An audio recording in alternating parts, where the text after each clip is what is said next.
Hi there, Steve Stine here again. One of the things I discuss in Thunder Rock Riffs, my new video series, is the idea of layering concepts onto a guitar riff to make it thicker and to make it meaner. So what we're going to do now is we're going to take the idea that we did in the last video and we're going to start layering it in this video. So the first thing I'm going to do is I'm going to double my guitar track.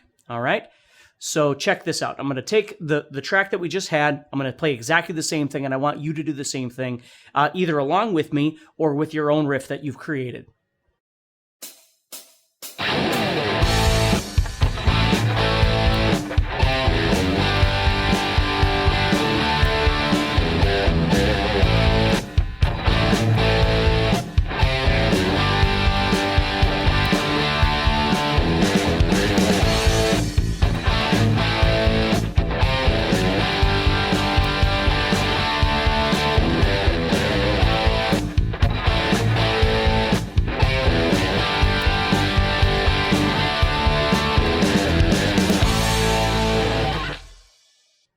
So you see now what I could do is I could hard pan one of the guitar channels to the left and the other one to the right. And it's going to, as I keep continually adding that same layer over and over and over, that same guitar riff, it's just going to keep getting thicker and thicker. But because I keep playing the same riff over and over and over, there's going to be little subtleties that are different each time. And it's going to keep making it sound thicker and thicker. And that's a real common thing for guitar players to do when they write a guitar riff. The second thing I'm going to do now is I'm going to create a completely new element to my riff to layer it even further. So what I'm going to do is I'm going to add in the element of palm muting, again, just to tuck inside there to create yet even thicker sound to my guitar riff. So check this out.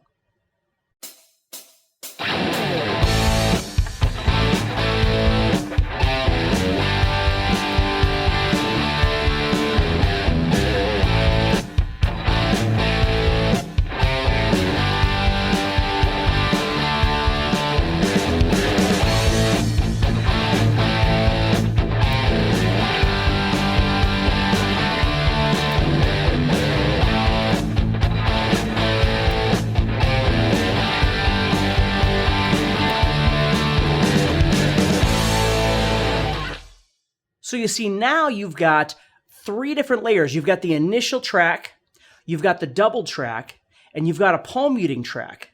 And we're putting all of these things together. Now again, what I want you to do is practice the elements that I've given you. See if you can put all of these pieces together.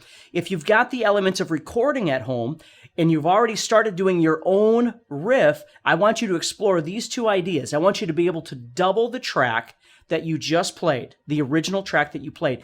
And it's very important that you can replicate that track. For instance, if I go in the studio and I write a guitar riff, I need to be able to double or quadruple or whatever it might be that track over and over and over. So I don't want to improvise the track. I want to know exactly what I'm doing so I can replicate it. So that's what you're going to do. That's the second element that you're going to do. The third element is I'm simply layering by palm muting. So you'll notice as I was palm muting that track, what I was doing was just playing it in all downbeats.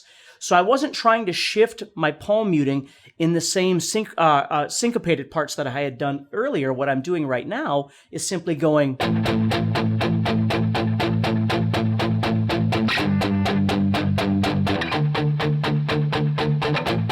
Okay, so even though the original guitar riff was doing like, and the G was coming in on an offbeat, and the D was coming in on an offbeat, my palm muting segment is not doing that. My palm muting segment, just to change things up a bit, is staying straight on the downbeat. So I'm just playing an A power chord, G, D, then G. Or excuse me, A, sorry about that. Just over and over and over. So I'm just creating a bottom layer underneath that riff. So what I want you to do is exactly the same thing. I want you to explore the idea of being able to play the original riff, okay, and now add this layering underneath there. Now, it's not overly difficult to play, but it does wonders when you're actually recording all these pieces together. So again, if you don't have the ability to record these, that's okay. Just practice all the parts that I'm doing. But if you do, I want you to again, send me your idea with these new segments, with the palm muting segment underneath your guitar riff, whatever it was that you came up with, and let me hear it. And please, again, remember, post your comments below. Let me know how things are going with your practice of what we're talking about, your understanding of what we're doing. And if you are, even your recording of what you're doing, go ahead and post that underneath. Send me a link and let me hear what it is that you're doing. So good luck, practice hard. I've got another video coming where we're going to expand these 2 videos that we've just done. We're going to expand to another level. We're going to keep increasing this riff to make it more and more interesting. So the next one, we're going to be adding a lead line. So check that out and stay tuned.